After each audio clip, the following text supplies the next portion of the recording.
Premier McGuinty. Mr. McGuinty. Mr. McGuinty, Hello, McGuinty.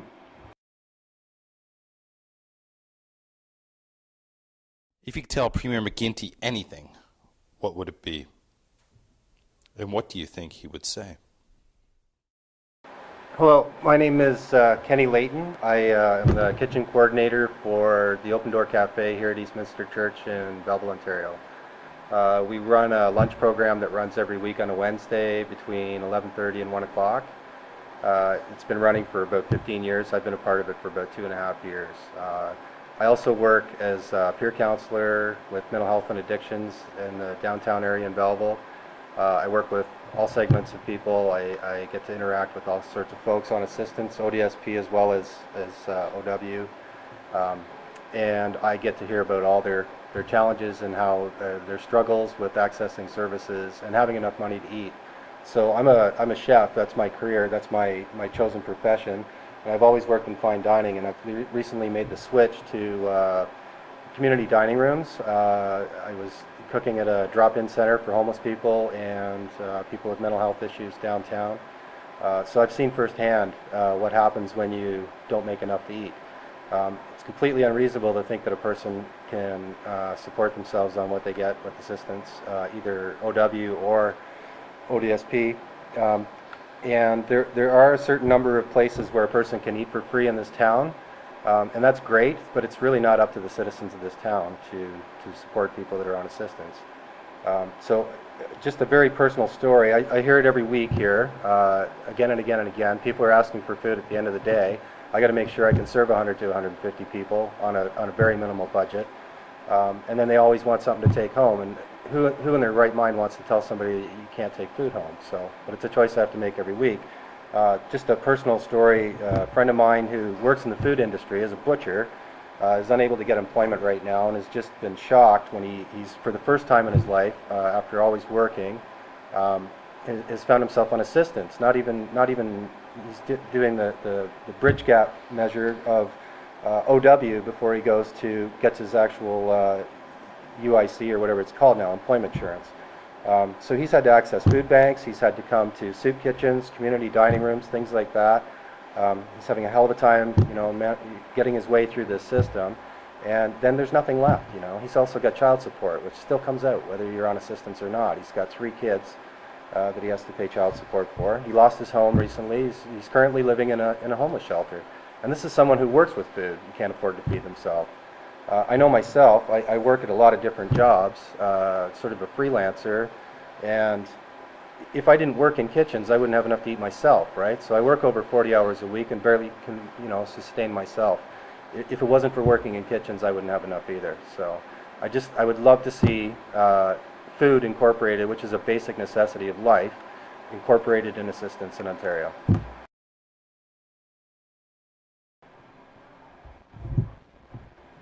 Mr. McGuinty, when are you ever going to wake up and smell the coffee and think about the people who are poor?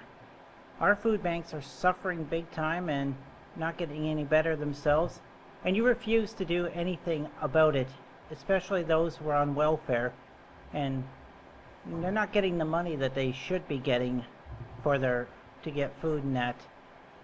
Mr. McGuinty, I think it's time for you to wake up and smell the coffee and start doing something right for this province for a change. Mr. McGuinty, sir, may I suggest you increase the taxes on corporations to take the load off of ordinary citizens, increase social program monies. There's barely, no one could live on $600 a month. That's a spaghetti dinner for you probably, but for most people that's what they have to live on. They might have $1 a day for food, and I don't think that's enough for anyone. I think there should be no student tuition fees in university like most countries. As an example, Trinidad, they pay their students tuition fees. I think you should listen to the suggestions of the people that are coming in today and other days, and act accordingly.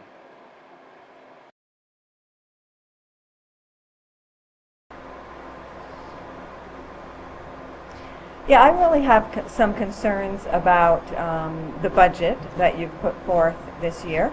I feel that you were saying that you were putting a freeze on ODSP and OW, and then the NDP did convince you to put the 1% increase.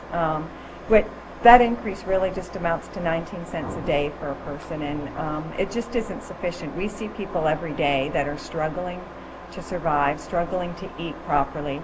We really wanted you to put that $100, put food in the budget on part of that campaign. And $100, even though it wouldn't meet everybody's total nutritional needs, it would help people to eat healthier. We have people who are going without meals and having to use food programs in the city. I would like to see food banks not even have to exist. So I really am not pleased with things that you've put in the budget. The fact that you're cutting out the community startup fund so that people who are homeless and are looking for housing aren't going to have that community startup fund anymore. And that's going to keep people homeless. I think that we're going to see a lot more homeless in our city. And the fact that the maintenance fees are being cut also, so that people who have had an opportunity to own their home are not going to be able to make use of that money that was always there if the roof started leaking or they had some major repairs. So I really think that you need to rethink this budget, and I know the social report, the social reform report is coming out soon in June, and I really hope that you take some of their advice to increase the rates and make living above poverty for anybody that's on social assistance, and especially anybody who's working full-time, full year. They should be living 10% above the poverty level. So those are some things I think that you really need to stop and think about and put into place for our province. Thank you. Hi, Premier McGuinty. My name is Michelle Plumridge, and I'm here today as I have concerns being a registered dietitian working in the community. I see and work with on a daily basis a lot of clients and people in our community who experience food security. I have a lot of clients that come into my office who are actually hungry, and as a dietitian, a health professional, I'm here to educate our community around healthy eating to help prevent chronic diseases and help manage their chronic diseases through diet and food and healthy foods that can make them or can prevent chronic diseases. So I'm here to advocate on behalf of all my clients, myself, and our community to put more food in the budget and to make everyone feel equal. We all deserve to have food and to have nutritious. Hello, my name is Deirdre McDade. I work at a community legal clinic. So we work with people in this area who are living in poverty. We cover a large rural area, Hastings and Prince Edward. So we have satellite offices in Madoc, Bancroft, Trenton, Picton, Napanee, and Belleville. And really the issue that we see, most of our clients are people in receipt of social assistance, and the overriding issue that we see is that they just do not have enough money to pay their rent and feed themselves. So never mind buying clothes, having a phone, paying for extracurricular stuff for your kids, people lack the basic money that they need to feed themselves and pay their rent. We were really disappointed with the provincial budget. We were looking for an increase in the rates of social assistance. The 1% increase means that someone receiving Ontario Works will get an extra $6 a month, and someone receiving ODSP will get an extra $11 a month, and that is just not enough money to end poverty. In 2008, your government and all of the other political parties signed on to the poverty reduction strategy and committed to reducing poverty in this province, and that has not happened in our area. Hastings and Prince Edward County has very high rates of poverty, and if the government wants to end poverty now, they have to increase the social assistance rates immediately. So that's the message that I want you to hear from our area. Thanks. Hello, Mr. McGuinty. We've met before. You were in the Belleville area about a year or so ago. I can't remember what for, it doesn't matter, but anyway, when you were finished doing your public appearance, you arrived at the Tim Hortons location, one of the Tim Hortons locations here in town, and I was currently an employee at that time. And I met you. Obviously you won't remember that, but I distinctly remember you saying, thanking me for all the hard work that I was doing for $10.25 an hour. Having shared that with you, I went back to school, took a 2-year course at the local college here in Belleville and graduated on the dean's list. And I'm a mom, I'm a wife, and worked hard to achieve that, and ended up getting a job working at Tim Hortons because it's called groceries. It's called you have to do what you have to do. And I've been fortunate enough now to get a job in the field that I went back to school for, but not making dollars that is sufficient for the work that I'm doing. I know I'm not alone in this boat. I don't know how or what you're going to do to create more jobs. You have seemed to lose sight of the common folk of the province of Ontario and what their needs are and what their wants are. And, working in the social field, everyone has a need, everyone has a want, and we try our best to look after those individuals to the best of our ability, but we need help and we need support from you and the Liberal Party, and we don't seem to be getting that, not in the Belleville area. Second of all, I volunteer Sunday nights at the Addiction Center here in town, which is a treatment center for men that are coming in with addictions, obviously, to drugs and alcohol. And I'm seeing more and more individuals coming in with addictions to prescription medications.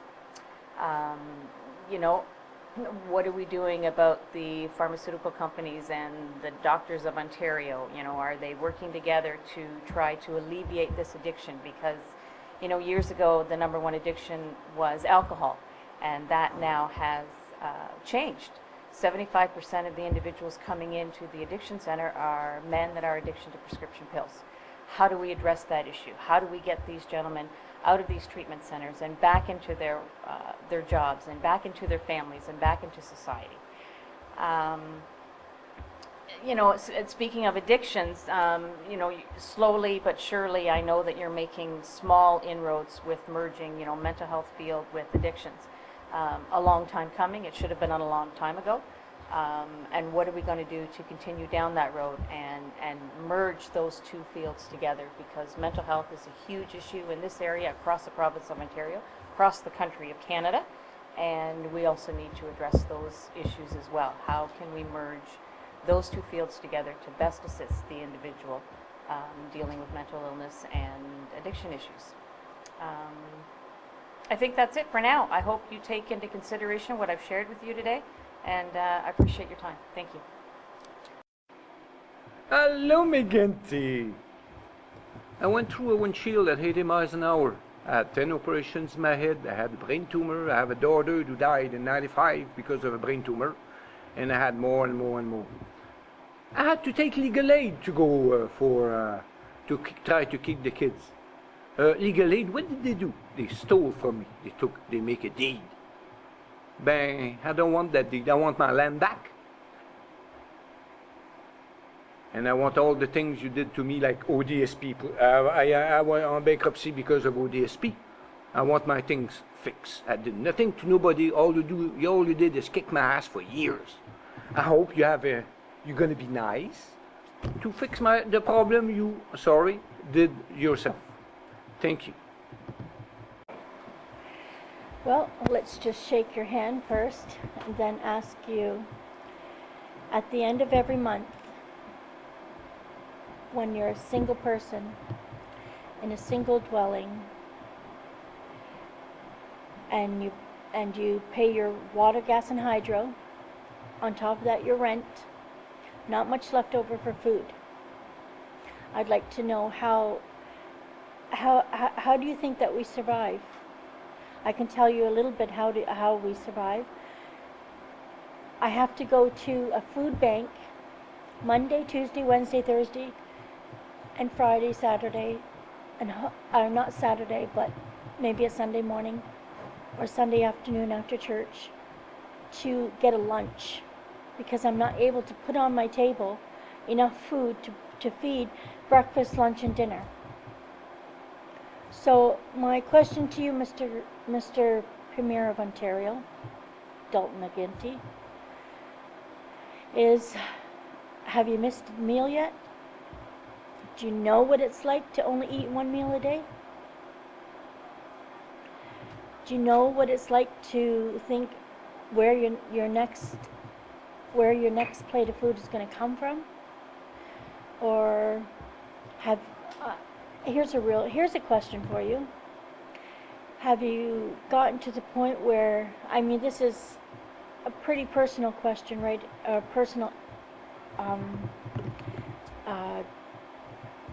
This is personal to me, but have you ever been in a spot where you didn't have enough underwear to carry you through for the whole week? Because by the time you paid your bills, paid your rent, paid for the little bit of groceries that you could get, there's nothing left over for shampoo, toothpaste, let's see, like a razor to shave yourself with, or let's see, teeth in my mouth, you know. Also underwear to wear, or even just a t-shirt. My auntie had to come down and buy me a couple of t-shirts and some underwear just so that I would have that, because I've been using 5 pairs of underwear for the last, I don't know, year, almost 2 years. The same pair of underwear. I think it's pretty personal. It may not be anything to you, because you have all these suits and you have everything. You have everything that you need in your life. But what about us and our lives? We matter too. We're people, we're human, we're society, we're a part of society, and we matter too. And to me, it's either, you know, pull up your socks and start caring for us. Because obviously you're just caring for the richer people that can make you richer.